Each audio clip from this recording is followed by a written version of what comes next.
everyone. Welcome to the stream. Hope you guys having a good day, or hoping that you guys have better days ahead. The name's Marlon here, and today it's only just the national weather discussion for Tuesday, July 22nd, 2025. Well, today, in my area, we've been getting wonderful conditions out today. A lot of people all around me, and those I know, and even myself, just enjoyed a pleasant weather outside today. In fact, I really kept the windows open while I was driving from home to work, and then from work to home, and that included opening up the sunroof. I mean, it was pleasant. I even tried going through the sunroof, and, well, what can I say? Mission accomplished, right? Yeah, but anyway, we are here to talk about what's going on with the weather. So, now, before we can get to the nitty gritty of the forecast, hold on a minute. Sorry about that, folks. Background noise, and it's still ongoing. Okay, you know what? Screw that. But just so you know, guys, there's going to be a lot of background noise because of where I live. I live along a busy street, so that means you're going to hear a lot of, background noise that'll be in and out, come and go. Sometimes it'll disrupt the stream for a lengthy amount of time, to about probably 2 seconds as it passes through. Just drives by, if you know what I mean. But if it does get too loud, or if there's copyrighted music involved, then I have to mute the mic for a while, and then unmute it by the time I get back, or rather, as soon as I get the clearance or the assurance that background noise and copyright music has stopped playing. Alright, so right now, at the top, as you can see right now, it is 73 degrees with clear skies. Though today we had 81 degrees for the high, and for the low, 64 degrees Fahrenheit with sun and clouds in the vicinity of the greater New York City area. For tomorrow, there will be clouds with a high of 82 and a low of 68. For tomorrow, cloudy skies with a high of 88 and a low of 72. Friday, there is... oh, man... I thought I was over that, but it turns out I was wrong. Anyway, Friday, there's going to be a chance of showers and thunderstorms with a high of, from what I can see, is 99 degrees Fahrenheit for the high. For the low, there will be 75 degrees, so that means that things are going to be very messy. No! I mean, we had a good day today, and hopefully Wednesday it'll get better, just as long as the clouds are broken. No overcast conditions, though. But that depends on where in the area where there will be overcast skies, mostly cloudy or partly cloudy conditions in the greater New York City area. But though Friday is not going to look good, it'll get super hot. Okay, so it appears as though that it's the type of noise that I'm going to have to put up with, folks. Bear with me on this. It's not my control. It's not within my control. Back to the weather. So, what about for Saturday? Saturday, there could be a chance of rain, clouds with a high of 88 and a low of 77. Sunday, there will be a chance of showers and thunderstorms with a high of 81 and a low of 75, as well as Monday, but with a high of 88 and a low of 73. But that's just what the weather widget has predicted. But we're going to turn to Radar Omega, and I would rather do things my way. My way, we talk about the national weather discussion.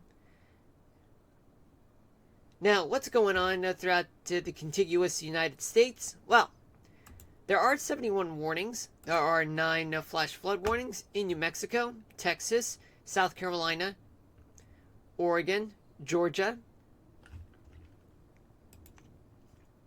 1 special marine warning just offshore. 6 special weather statements in Colorado, Kansas, Texas, Washington State, Nebraska, and Georgia. No, I missed South Carolina. And there are 2 tornado warnings, but however, they're in Canada. Normally, they would say something in any county in the United States, but if it's not there, then that's Canada's problem.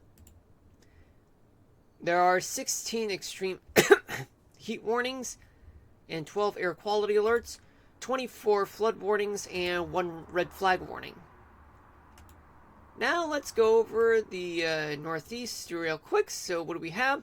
Well, just a few areas with pop-up showers and clouds, particularly in the mid-Atlantic states, but New England in the past 3 hours, they've been in the clear. Though southwestern western New York, as you can tell, there were some few clouds and showers in the vicinity, but it's nothing widespread though. But there's more of which right around Virginia, West Virginia, and Maryland. But not enough to issue severe thunderstorm warnings or anything like that. It was mostly sunny. That's because we do have areas of high pressure sitting offshore, and as well as in Canada as well. But that's just enough to cause dry weather.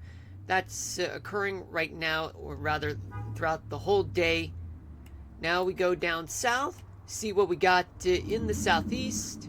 So throughout the southeast, we do have this stationary front that is sneaking through Tennessee, Alabama, Georgia, and oh, what do you know? Looks like it's changed, folks. But still, there is a stationary front that is coming from the Mississippi Valley, sneaking through Tennessee, Alabama, a little bit of Georgia, transitioning into a cold front, then returning into a stationary front offshore, snaking parallel to the Carolina coast and then out to sea. That's the reason why that you're seeing a bunch of green, yellow, and orange, red blobs throughout the Carolinas and Georgia, parts of Florida, and even Alabama, parts of Tennessee. Now, for the most part, North Carolina, for the past 3 hours, on the coastal and central part of the Tar Heel State, it's quite clear, though there have been some thunderstorms on the western edge in the Smoky Mountains, and throughout South Carolina, throughout the past 3 hours, been lots of thunderstorms. Though there is a flash flood warning just outside of Columbia, South Carolina. Augusta and the surrounding areas, including South Carolina and Georgia, they are under special weather statements. That's because you do have plenty of strong gusts and winds coming from those storms, and that's enough to cause some tree limbs to come down.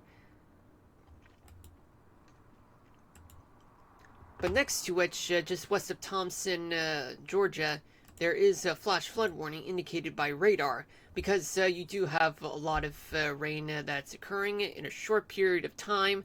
That's enough to cause a lot of flooding in localized areas. Some of them may range about 1 to 2 inches per hour, but we'll get to that in a couple minutes. Elsewhere throughout the Peach State, there are lots of rain and thunderstorms all across the the Peach State.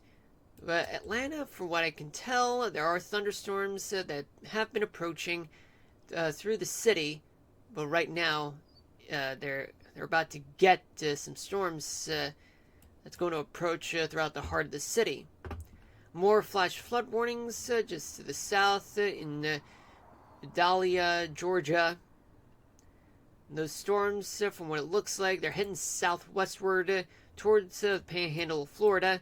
There's a special marine warning just offshore from Pensacola, Florida.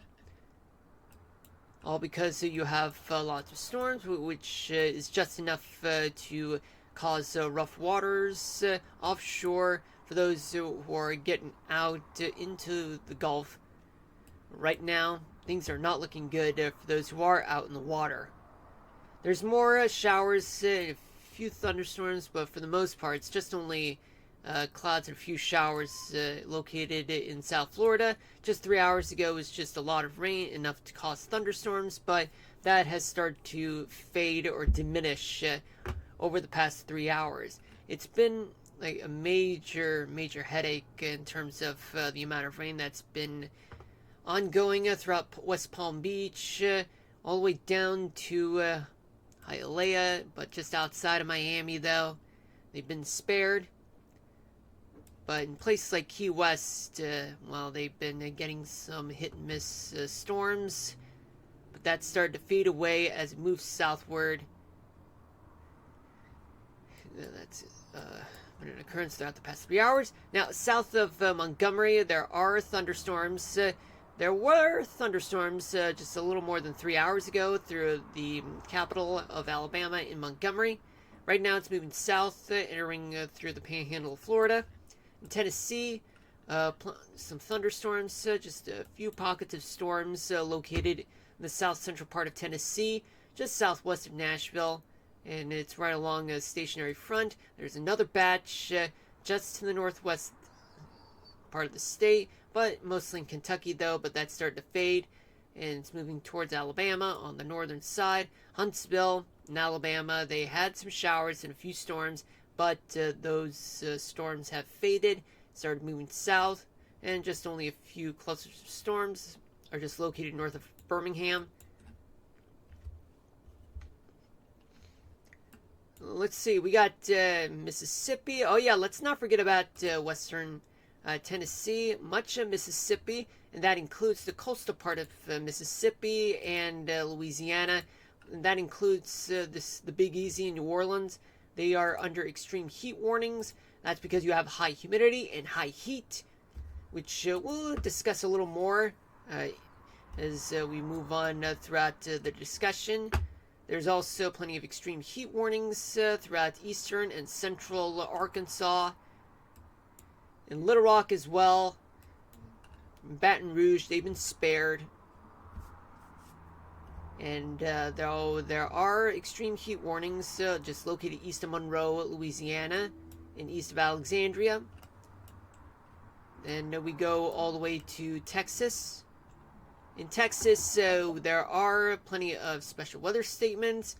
That means there's some small hail, damaging winds in places just near Uvalde, just to the west of Uvalde, Texas, and located in Lubbock, and a small one just south of Post.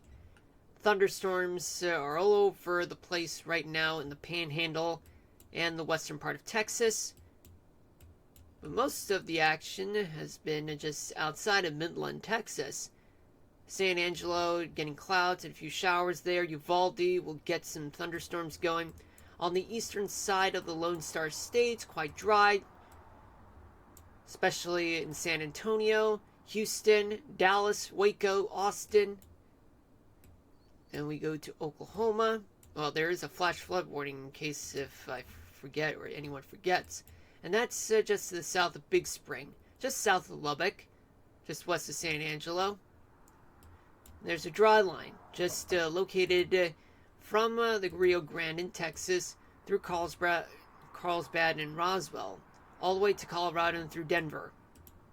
And there's an area of low pressure there. In Oklahoma, not much has been going on, though the Panhandle has experienced some clouds, showers that have been passing by throughout the past 3 hours.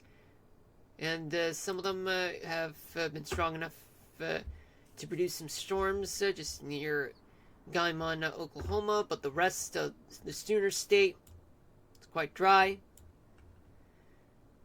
Then we go to the Ohio Valley, where there are some air quality alerts throughout places like Cincinnati, Louisville, Indianapolis, Columbus, and Cleveland. I mean, you do have plenty of pollutants there. I mean, but just for reassurance,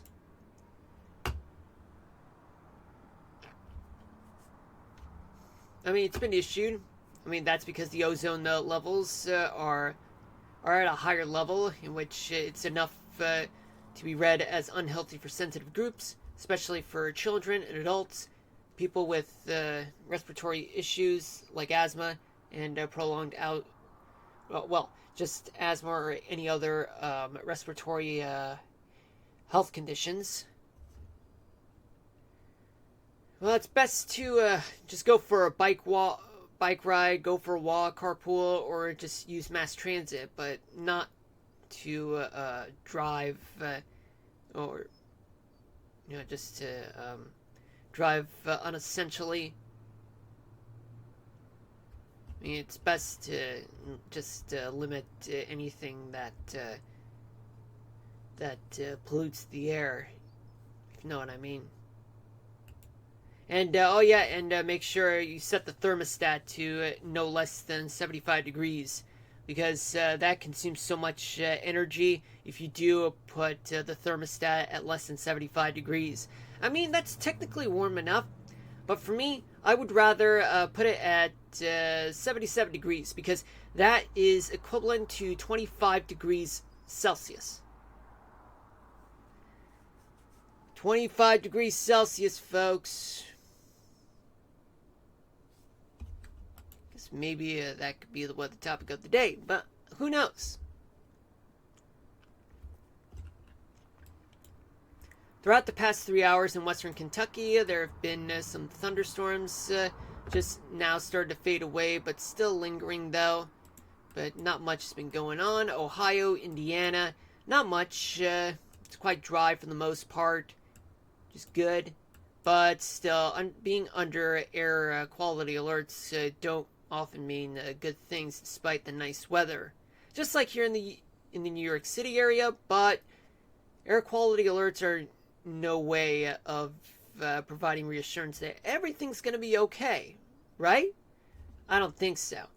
In Illinois, in the southern part of the state, especially outside of St. Louis, there have been some thunderstorms just outside of the city and in the southern tip of the state. Yet some of the storms have started to fade away, but there's just some that are on its way coming from Iowa, which we'll talk about in a few minutes.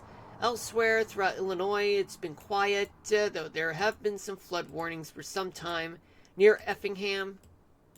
Oh yeah, and let's not forget to mention that there are extreme heat warnings in the southern and western tips of Kentucky and Illinois.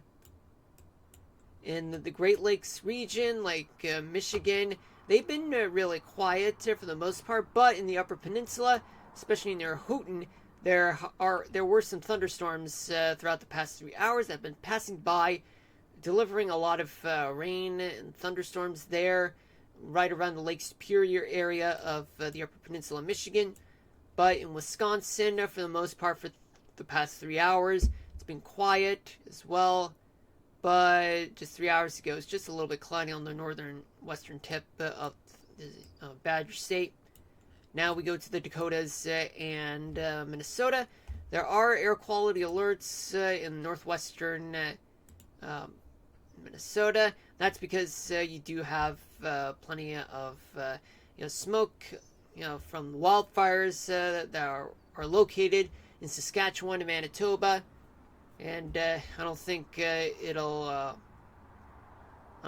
end at some point, but things will improve, according to which, by Friday afternoon.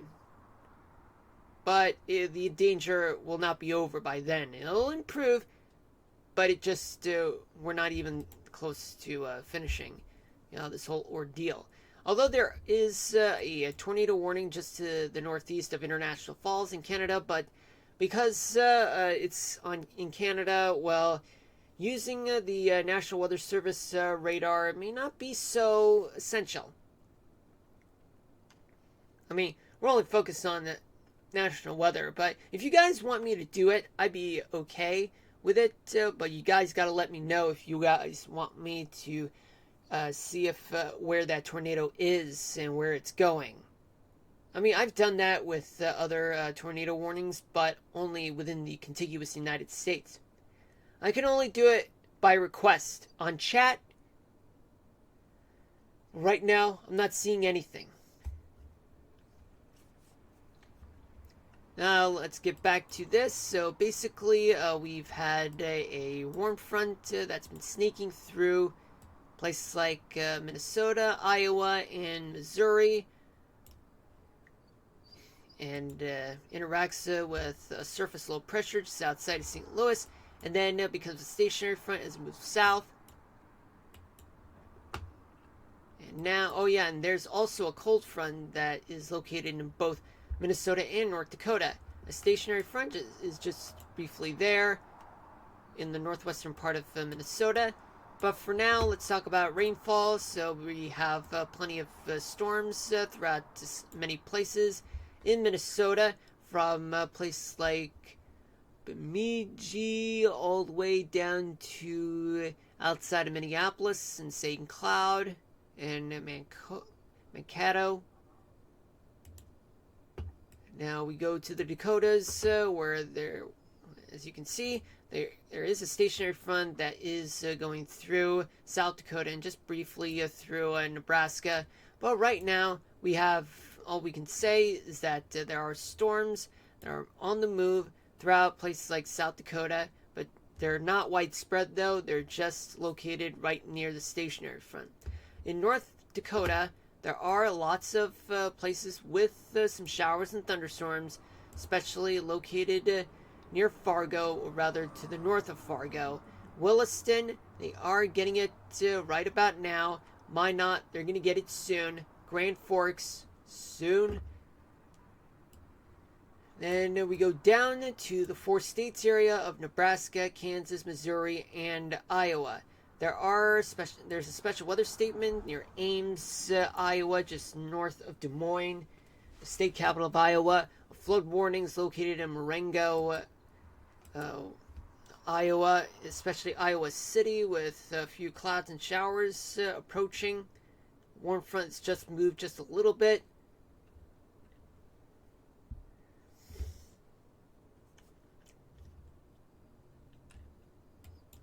But as you can see throughout the past 3 hours, the storms have been moving to the north for the most part, folks. And there's another one located in Mason City. Mason City, throughout the past 3 hours, they've been in the clear, though storms are present throughout that part of Iowa, especially Osage.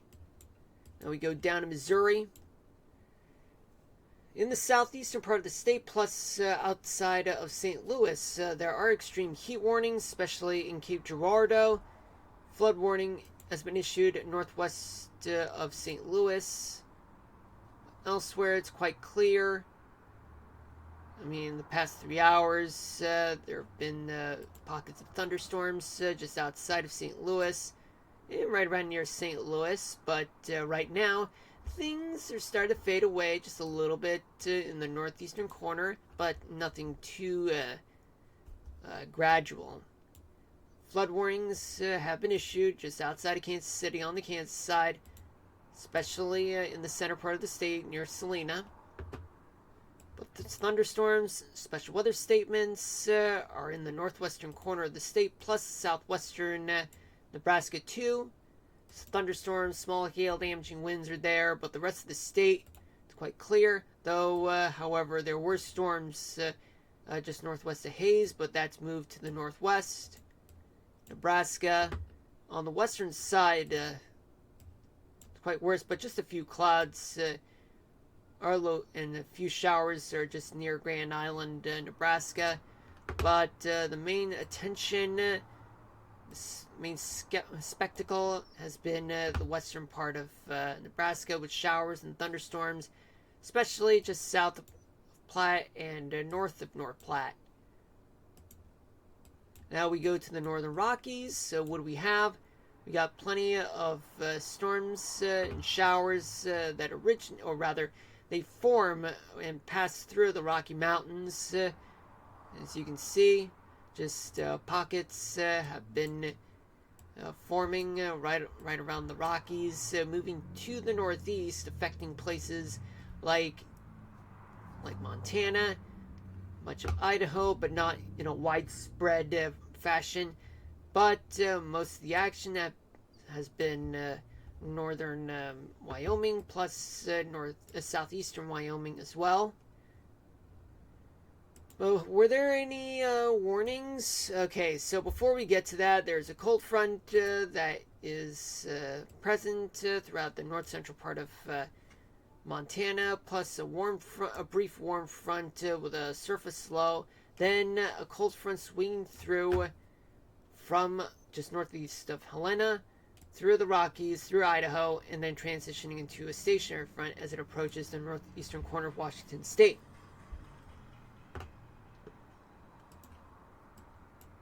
Now, what about Colorado, Utah, and Nevada? Well, there's a lot of widespread wet weather all across Colorado on either side throughout the past 3 hours, but things started slowly clear in the southern edge of the state and the western edge of the state too, but there's still plenty of thunderstorms in a few areas just near Grand Junction.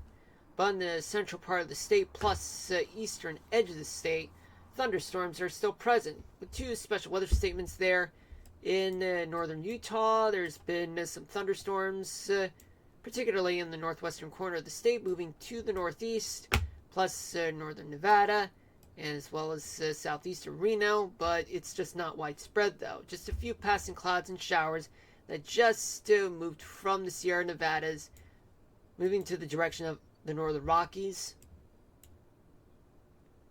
Now we go to the desert southwest, where in New Mexico there are some flash flood warnings just east of Albuquerque and southeast of Santa Fe, and another flash flood warning just west of Roswell.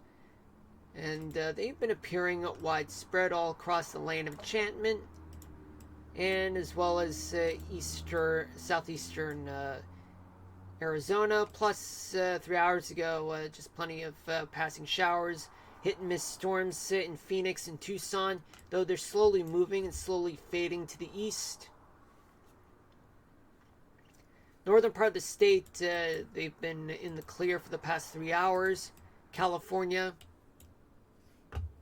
there's a lot of, well, not a lot, just a lot of areas that have been dry, but a few places there were a few clouds and showers passing through to the northeast, but it's nothing widespread though, especially on the northern edge of the state, just north of Redding. Then we go to the Pacific Northwest, where there is a flash flood warning just on the east central part of Oregon. Although it's still enough to cause some trouble in those small towns or anywhere near those small towns, especially along I-84, just on the way to Idaho or just located, in Oregon. But for the most part, there just been a few pockets of pop-up showers and storms, both on the over the Cascades and on the eastern side, and a little bit on the southeastern side too, Washington State. They've been experiencing some storms, just pockets of storms on the southeastern, eastern, and even a little bit of the southern part of Washington State. Yakima has been experiencing some passing showers and storms, especially just Spokane, as it's going to get hit with some storms in a matter of minutes. Now there's a dry line, as you can see, that starts from Washington all the way down to California. A lot of dry lines all across the west. Oh yeah, but let's not forget about red flag warnings in the south central part of Wyoming. That's because of low humidity and even some strong winds, sustained winds. Now let's transition to here.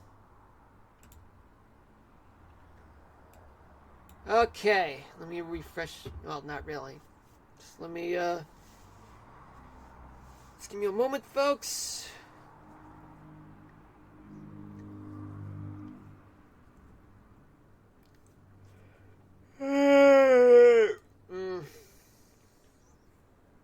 Okay.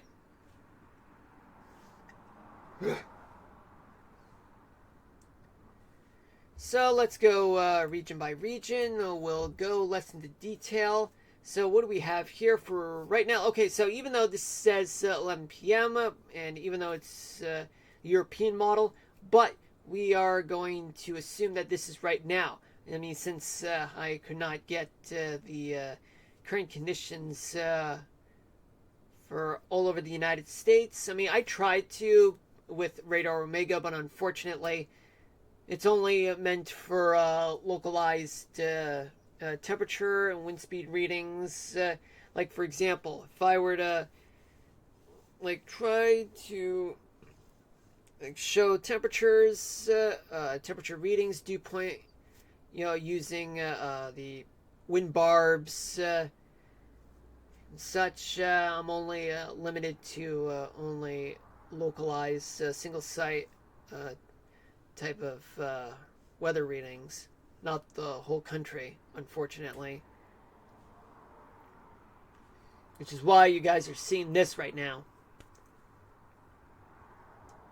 Now, what's going on throughout New England? So, what we have here is that New England and parts of the Northeast, on the coastal side, there are some strong sea breezes of up to 20 miles an hour, affecting places up from, let's see, up from Virginia Beach all the way to Cape Cod, where you do have winds moving up to 20 miles an hour. And just north of Cape Cod, winds are paralleling along the New England coast up towards the Canadian Maritimes, moving up to 20 miles an hour. But elsewhere, let's start off with Maine.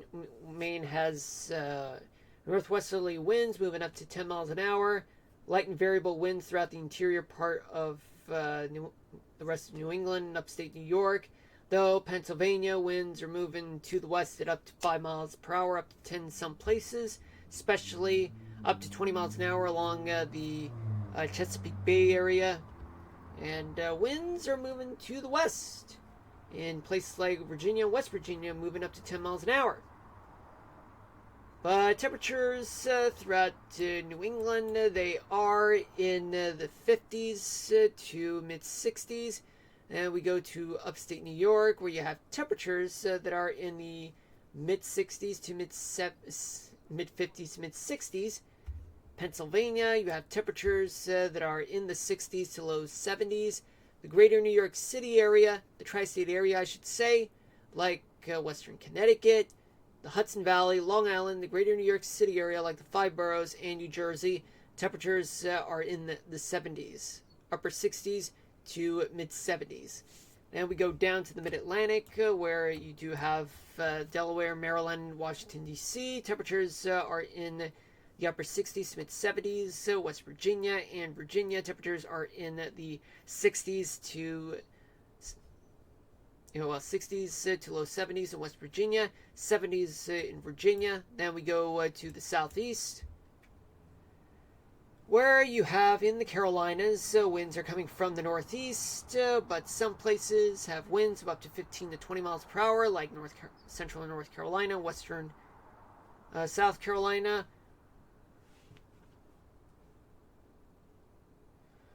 Well, right now, so as you can see in Tennessee, it's a little bit light and variable, especially Alabama, Mississippi, and Georgia. Winds are still moving to the southwest up to 15 miles per hour.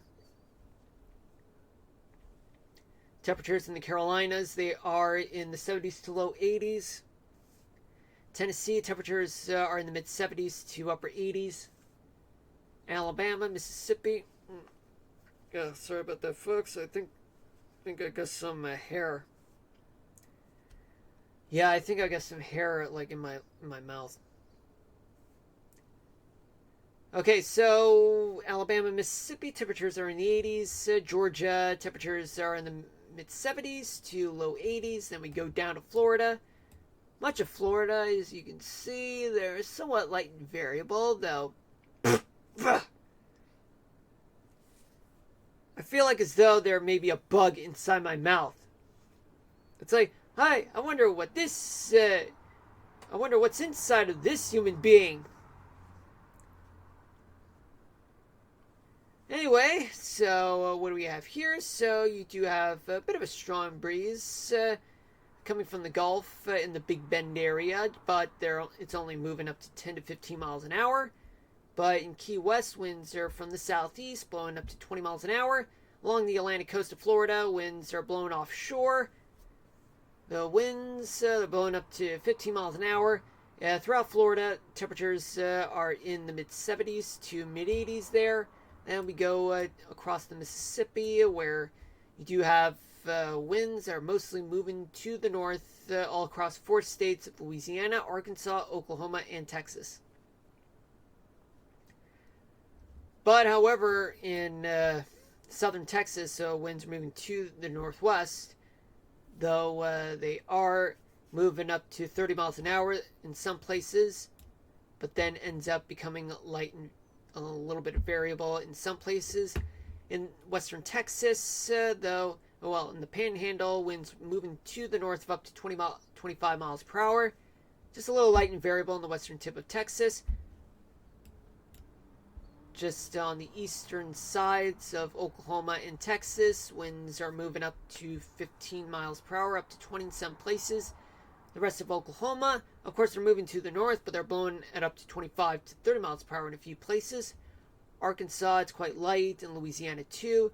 But in places like southern Louisiana, winds are shifting from the south to the east.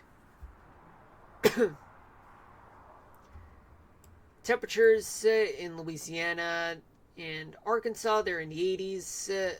Oklahoma, temperatures are in the mid 70s to upper 80s.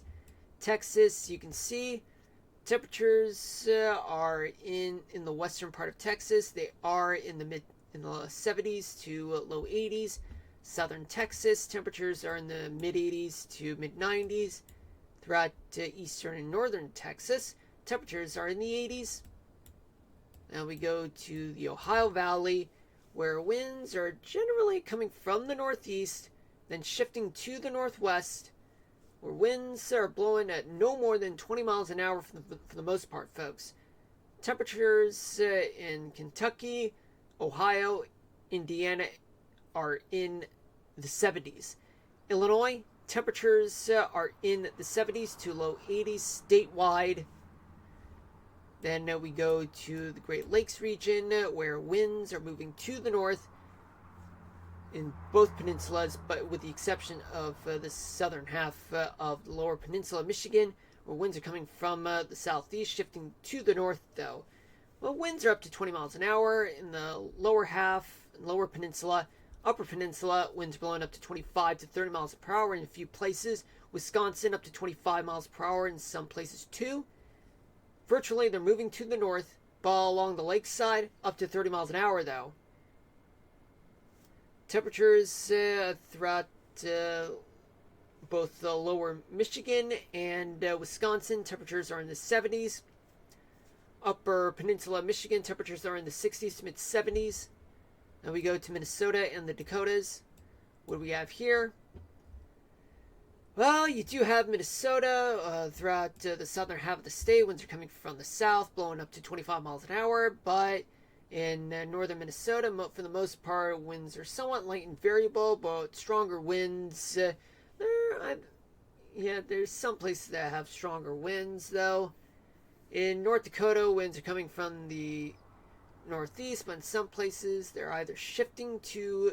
Actually, they're just coming from the northeast, but northwestern corner of the state, they're a little light and variable. South Dakota, eastern half of the state, winds are coming from the south-southeast, shifting to the northwest.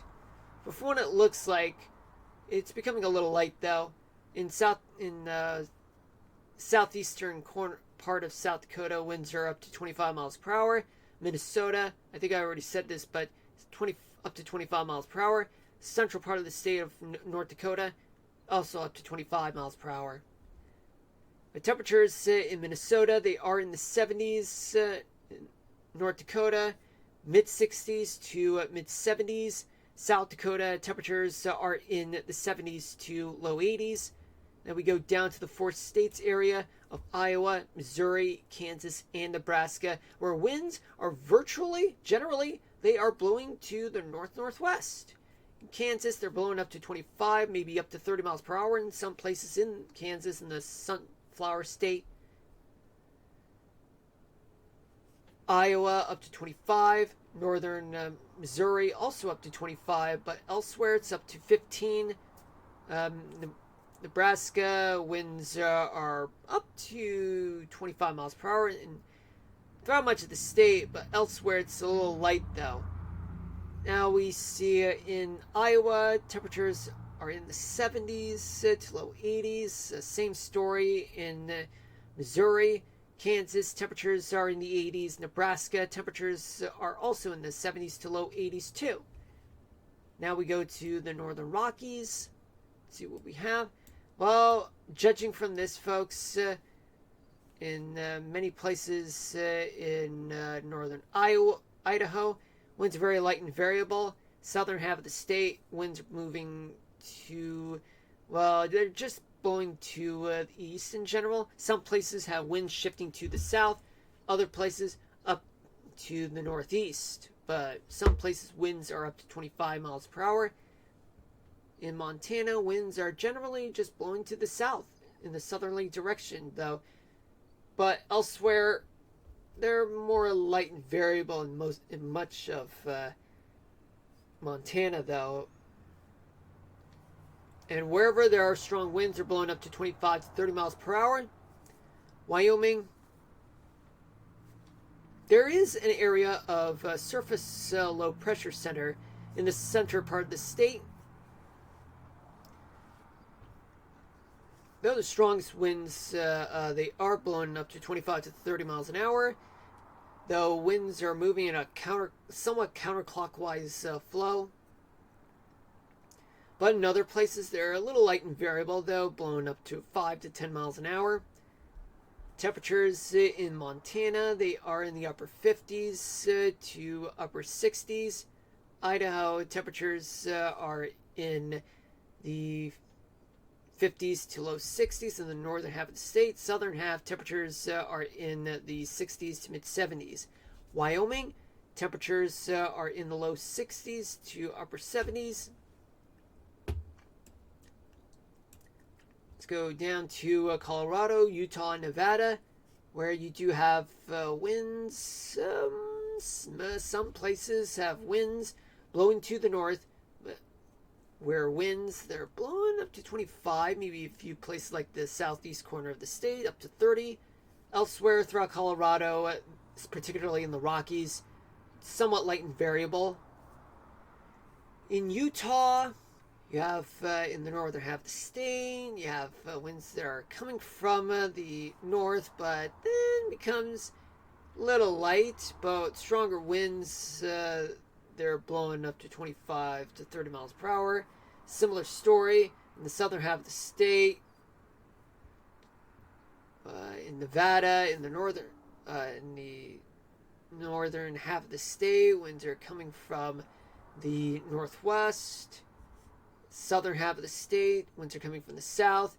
But in many places, the spotty places throughout Nevada, blowing up to 25 to 30 miles per hour. Other places, though, a little light and variable.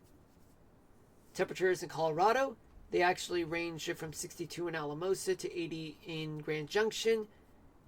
Utah, temperatures range from 71 in Ridgefield to 88 in St. George.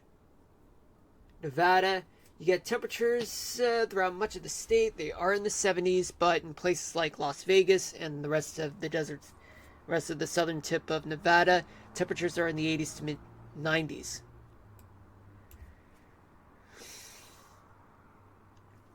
In the Land of Enchantment in New Mexico, winds are somewhat coming from the west, shifting to the north, but some places have light winds of up to 10 miles an hour. Other places up to 20 to 30 miles an hour. Arizona, you have winds that are coming from the Gulf of California, yet moving to the northeast, though, but other places, particularly in the southeastern part of the state, they're actually, some places may be moving to the east, but light and variable in some places. But wherever there are strong winds, it's only up to 20 to 30 miles an hour. New Mexico, temperatures actually range from 68 in Gallup to 82 in Farmington. Northern Arizona, temperatures range from 64 in Flagstaff to 84 in Kingman. Southern half, ranging from 55 in Alpine to 97 in Phoenix. Then we go to California. Well, you get in California a lot of onshore flow, but in Northern California, it's a little bit of lighter winds, but stronger winds. South of Eureka, they are up to 25 miles an hour. You go down towards Southern California, just outside of LA. Offshore, though, you have winds of up to 30 miles an hour. And especially in just northeast of LA and near Bakersfield and Fresno, all the way throughout the Central Valley, California, winds are blowing up to 25 miles an hour. And winds are spreading out from the Bay Area all across. They're blowing across the Central Valley, California. But outside of LA, winds moving to the northeast, especially east of San Diego and near Indio. They're blowing up to 30 miles an hour, though. Let's start off with the coastal part of California, where you have temperatures along the coast, north of the Bay Area of San Francisco. They are in the 50s to the mid 60s. From the Bay Area all the way down to San Diego, temperatures are in the 60s to low 70s. Then we go inland throughout the Central Valley of California. You have places like San Francisco, Sacramento at 71, and places like Bakersfield all the way to Redding. Temperatures are in the 80s. And in Indio, 93 degrees.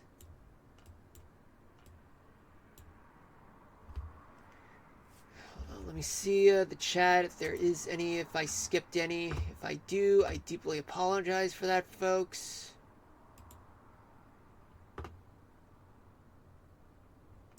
Okay, so nothing so far.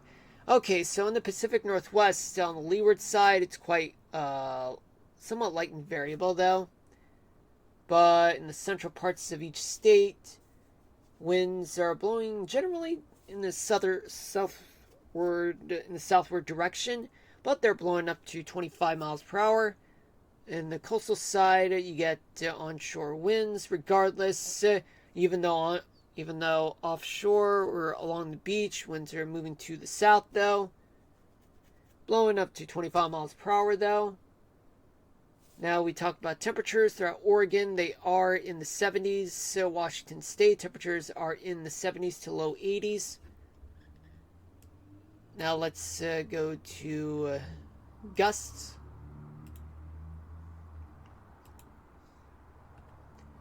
Well, there are strong gusts throughout the Great Plains. And they're blowing up to 40 miles an hour in some places like Nebraska and southwestern Kansas, especially in the northern Rockies like Idaho, southern Montana, and throughout much of Wyoming. Winds, gusty winds of up to 40 miles an hour. But however, these are just estimates. Those are not actual results. I mean, severe weather, strong thunderstorms, they actually are the ones that are actually producing strong winds and small hail that are going to be collected by people, which the National Weather Service will conduct and collect data in order to assess what's been going on, the actual wind speed, wind direction, and wind gusts that have occurred in the past. And there are also some gusts just outside of LA, just up to 40 miles an hour in terms of gusts. Let's talk about humidity. There's a lot of humidity throughout the southeast, especially Florida, the mid to upper Mississippi Valley, and parts of the northern plains, northern Rockies, Bitterroot Mountains too, and especially in the Colorado Rockies down to New Mexico and even eastern Arizona.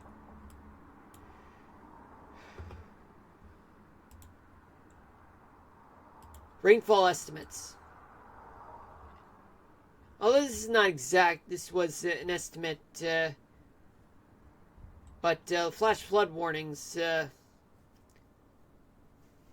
do give us a whole contradiction to what's estimated to be for eastern Georgia, and for what it looks like, just up to an inch of rain. It says estimated to be forecasted, especially in the Big Bend area and some parts of coastal Florida. And just a little bit of up to 2 inches of rain, just right between Electra and Lubbock, Texas. Northern Plains, upper Mississippi Valley, many places will get between 2 to 4 inches of rain. And just a little bit of up to an inch of rain in some places in Colorado and New Mexico. And we talk about upper level winds, which we're actually going to talk about now. Now, let's assume that this is what's going on right now. So, we do have a ridge that's located in the Mississippi Valley. There's a trough just north of the Northern Rockies in the U.S., north of Montana.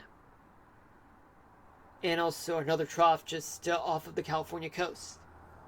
Which means that there is nice weather in the Northeast, but there's foul weather in the Northern Plains, the Northern Rockies, and even parts of the Rocky Mountains too, all the way to parts of the Great Basin.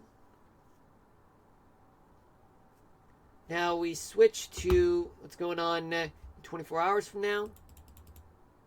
A ridge will occur throughout over the Ohio Valley, in a small flat trough just located over northeastern Montana, and a little bit of ridge located in Colorado. And an upper level low will be just off of central California. What does this mean? It means that there's going to be weather storms in the Northern Plains, upper Mississippi Valley, and even parts of the desert Southwest. More nice weather throughout the Northeast. Stagnant weather in this plain and in the South. Oh yeah, there's also going to be a little bit of ridge just off of Georgia, which means there could be some strong weather in the Panhandle of Florida and throughout the Gulf Coast.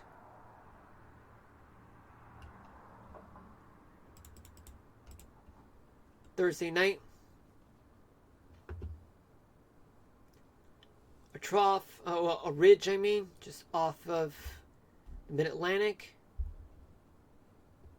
Another ridge over the Great Basin, upper level low, just located over the San Francisco Bay Area, and flat trough located north of Minnesota, which means there could be some weather in the upper Mississippi Valley, Great Lakes region, even some parts of the Northeast and Ohio Valley too. And there could be some ridging over northern Florida, the trough over southern Texas, which means that there are going to be some storms along the Gulf Coast, and a little bit of ridge located over the Colorado Rockies, which means there could be something in the Great Basin. And finally,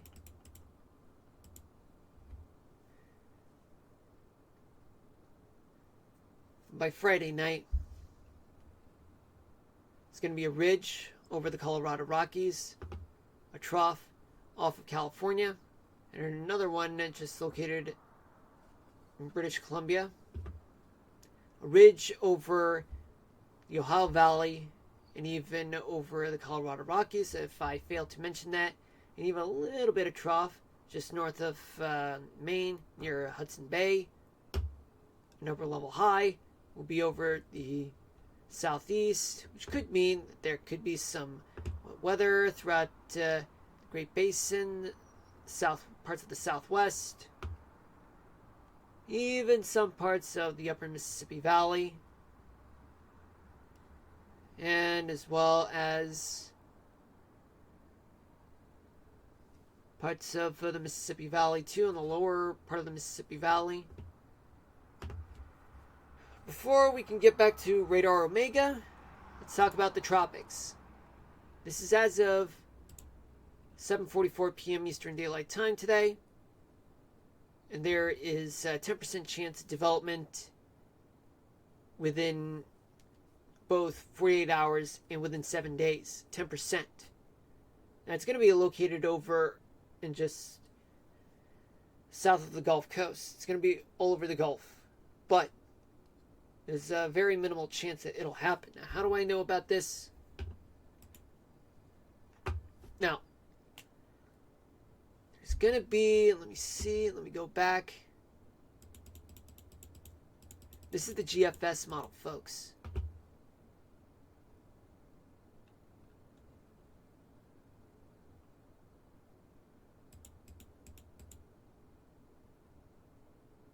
Strong winds aloft. Strong winds aloft. Yep.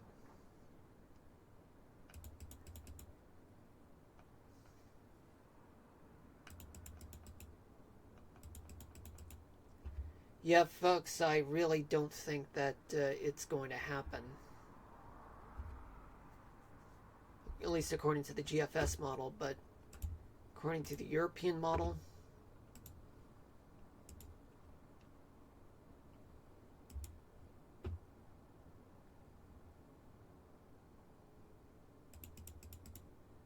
nope.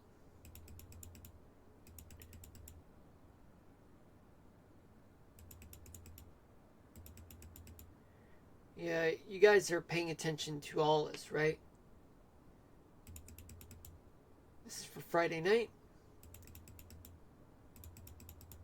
Now I know why they're giving it 10% chance. I mean, although there's a little bit of window for development because of weak winds aloft, but it's not going to be weak enough.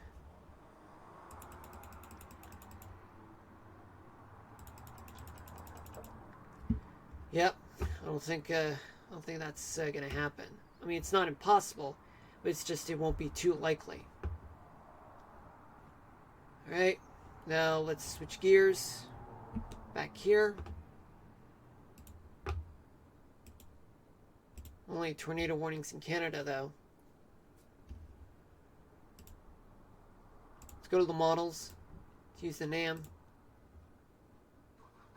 I'm going to talk temperatures.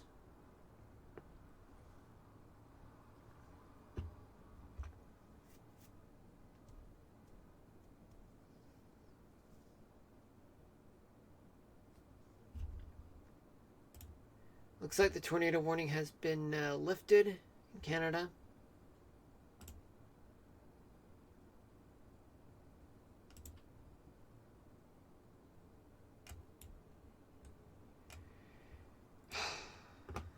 Yeah, I'm just tired, folks. I mean, I've been doing a lot of talking, but it is what it is.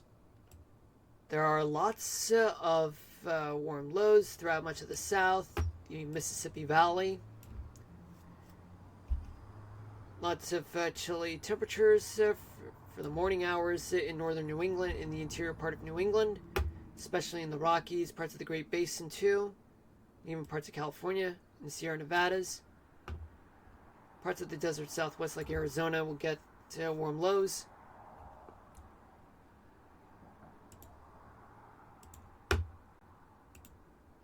Tomorrow night, a lot of hot weather throughout the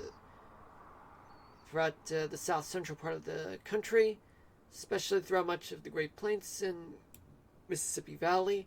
But northern plains is going to be not as hot as down south.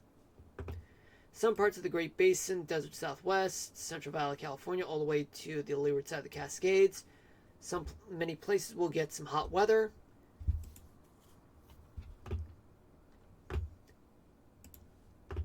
That's for tomorrow night. By Thursday morning. Thursday morning is going to be a lot of warm lows throughout much of the south, but the southeast and mid-Mississippi Valley, well, all across the Mississippi Valley towards the Great Lakes region, parts of the Ohio Valley. Chilly temperatures, the Rockies, parts of the Great Basin, and even Sierra Nevadas. even the Cascades.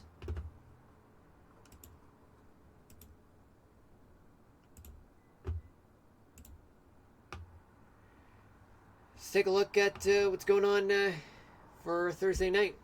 Thursday night, there's going to be a lot of hot weather throughout throughout the southern plains, Texas, lower Mississippi Valley, especially the mid-Mississippi Valley, and even parts of Florida and Georgia. Desert Southwest is going to get a lot of hot weather going on. Parts of California, Great Basin, get a lot of heat, and even the leeward side of the Cascades too. Oh yeah, and let's not forget about the northern plains. We get some heating. Friday morning,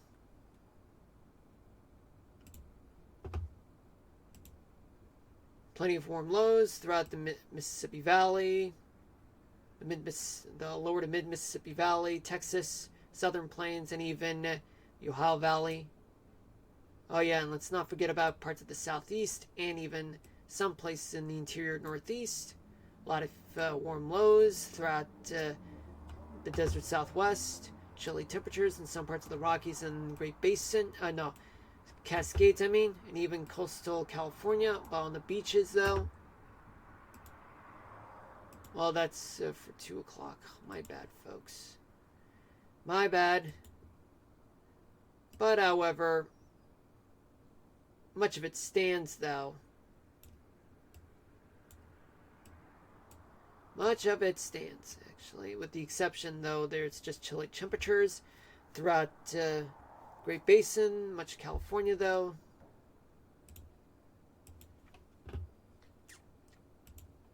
Finally, by Friday night, there's going to be a lot of heat building up throughout the Mid-Atlantic, parts of the Northeast, Southeast,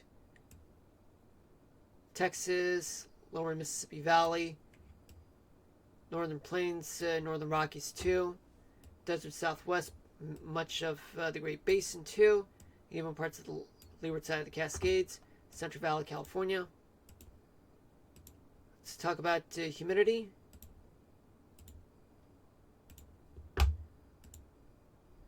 going to be very humid throughout central third of the country, plus the southeast and the Great Lakes region, as well as parts of the northeast, and even parts of the desert southwest, and a little bit of moisture throughout the west coast. Now, what about tomorrow night? A lot of humidity, just located east of the Rockies, though. They're going to get lots of humidity anywhere east of the Rockies, plus parts of the west coast.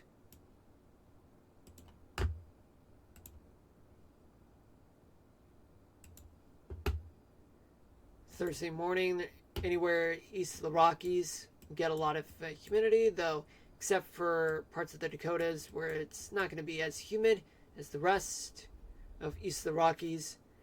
And there's going to be a little bit of moisture throughout the west coast.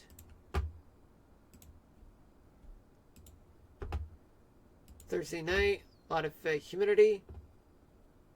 Throughout anywhere east of the Mississippi, there's a lot of humidity, especially throughout parts of Texas, the Great Plains, parts of the Dakotas, and even parts of the West Coast, too.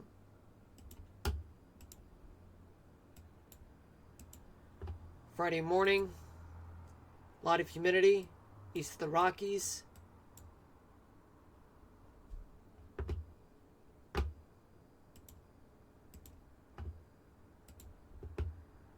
Finally, on Friday night, anywhere east of the Rockies, there's going to be a lot of humidity. Now, let's talk about Cape.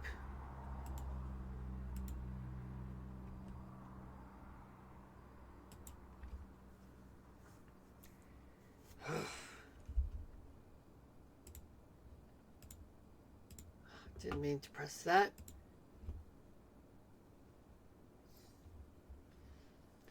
Well, as you can see throughout the Mississippi Valley, Northern Plains, you're going to get a lot of convection going, especially throughout the Gulf Coast.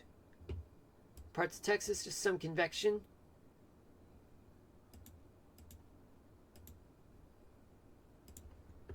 By tomorrow night, lots of convection throughout the Mississippi Valley, parts of the Great Plains too.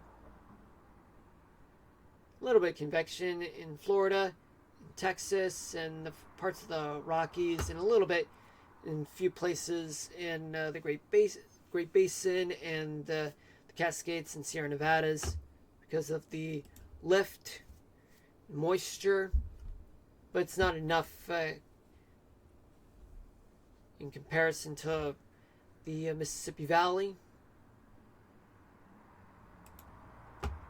Thursday morning, lots of convection throughout the mid-Mississippi Valley, Great Lakes region, even parts of the southeast and the lower Mississippi Valley too.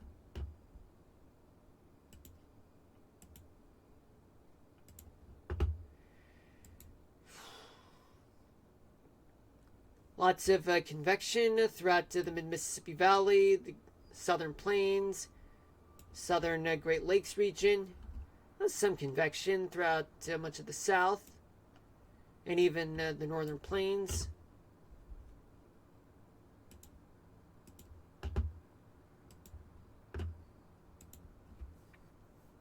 Yeah, I'm getting a little headache, folks. Bear with me on this. It'll take some time. Yeah, I mean, considering that it is 11:05 p.m. Eastern Daylight Time.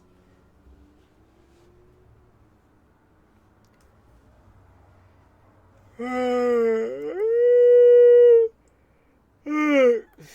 about that, folks.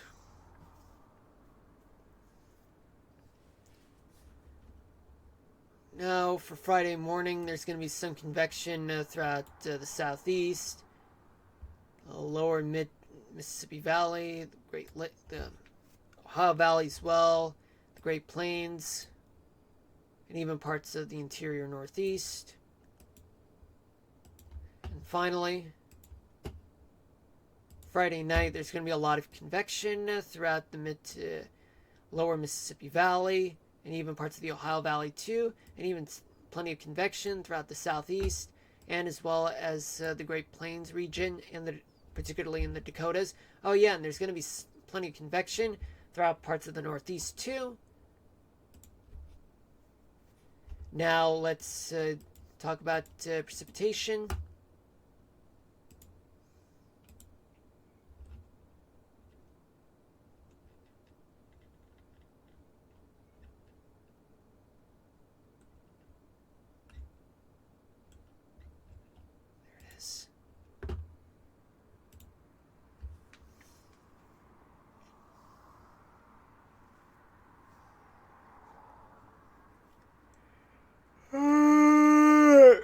Oh.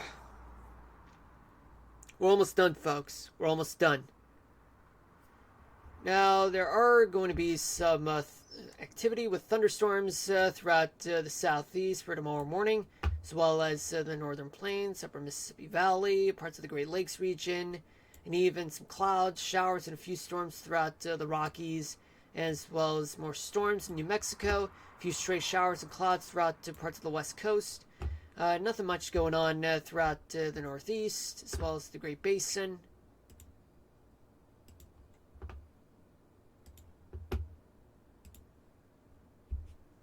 Tomorrow night, some storms will occur throughout the Southeast. Parts of New England will get a few showers and clouds. Lots of storms occurring in the northern plains, upper Mississippi Valley, parts of the Great Lakes region too, and even parts of the Rockies all the way down to New Mexico. A few clouds and a few showers in the Great Basin.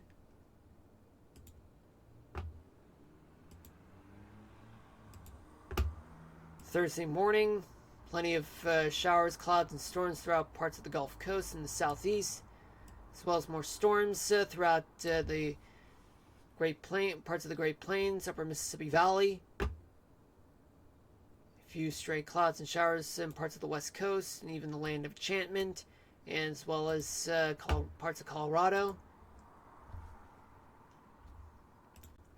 There's going to be plenty of storms throughout much of the South, especially throughout parts of the Great Plains all the way to the Great Lakes region, especially New Mexico, Colorado, Wyoming, and even parts of the Sierra Nevadas and parts of the Great Basin too. Sorry about that. Friday morning. There are going to be some storms throughout the Gulf Coast, especially the southern plains, all the way to the Ohio Valley, all the way to the interior northeast. A few clouds and showers in the Dakotas. Stray showers and clouds in some parts of the West Coast. And finally,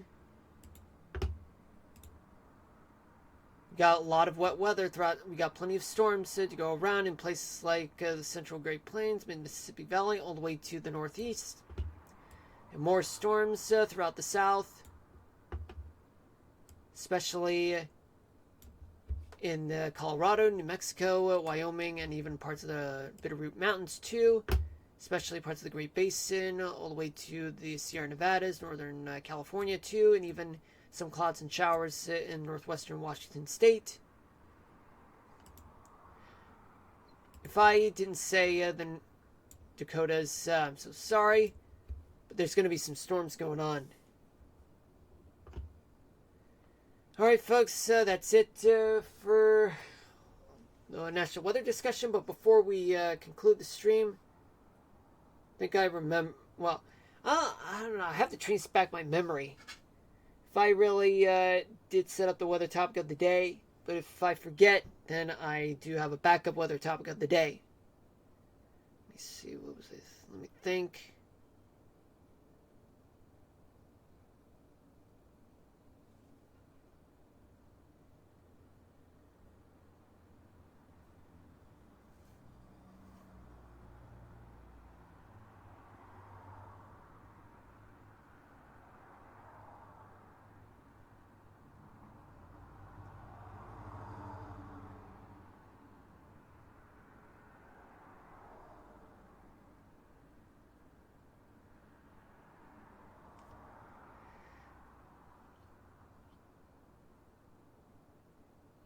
Yeah, I forgot, folks. Maybe I'll go back to this stream one of these days and figure out what I've been missing. But my backup weather topic of the day that I have is what is the scale of weather features? So here it goes. Okay, just give me a moment, folks.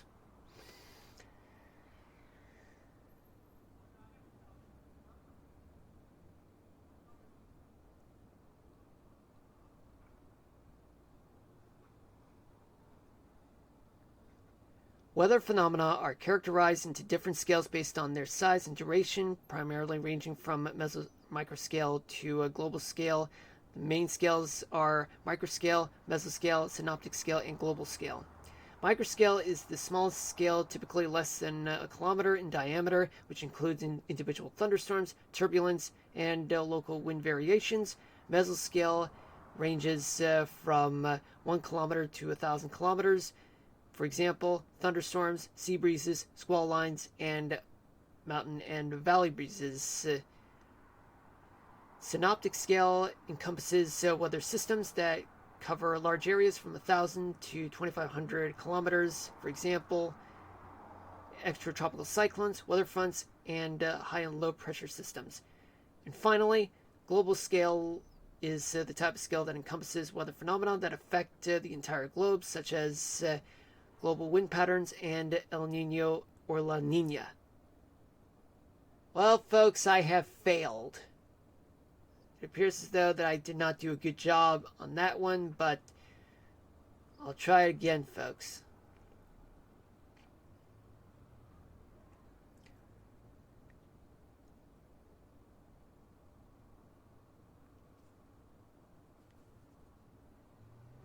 The main scales of weather are microscale, mesoscale, synoptic scale, and global scale. Microscale is the smallest scale, typically less than a kilometer in diameter. For example, individual thunderstorms, turbulence, and local wind variations. Mesoscale ranges from a kilometer to 1,000 kilometers. such as thunderstorms, sea breezes, squall lines, and mountain and valley breezes. Synoptic scale encompasses weather systems that large. Man, I just had it, folks. Okay, one more time. One more time. This time I'll get it right. The main scales of weather include microscale, mesoscale, synoptic scale, and global scale.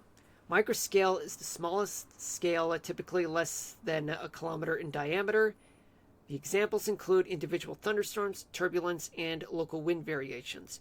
Mesoscale is a scale that ranges from a kilometer to 1,000 kilometers, which includes thunderstorms, sea breezes, squall lines, and mountain and valley breezes. Synoptic scale encompasses weather systems that cover large areas from 1,000 to 2,500 kilometers. The examples include extratropical cyclones, weather fronts, and high and low pressure systems. And finally, global scale is the type of scale that encompasses weather phenomena that affect the entire globe, such as global wind patterns and El Nino or La Nina. All right, looks like I did it within a minute, folks. I think that could conclude the end of the stream.